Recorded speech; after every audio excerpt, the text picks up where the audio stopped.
ये मकबरा चौकोर था और चट्टान काट कर बनाया गया था। इसकी दीवारों पर देवी देवताओं की रंगीन तस्वीरें बनी हुई थीं।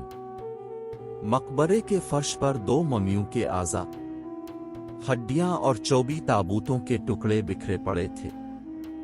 इन दोनों मम्मियों पर कपड़े की पट्टियां थीं जो आला और भड़कीले कपड़ों की थीं।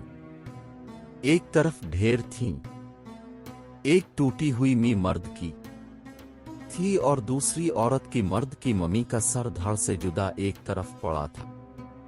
बड़ा ही इबरत नाक और लर्जा देने वाला नजारा था। मैंने झककर सर उठा लिया और अलिफ रे इसका मुआयना करने लगा। इस के सर के बाल और दाढ़ी मूंछें मिस्र कदीम के रिवाज के मुताबिक उसके मरने के बाद मोंद दी गई थीं। चेहरे की जल्द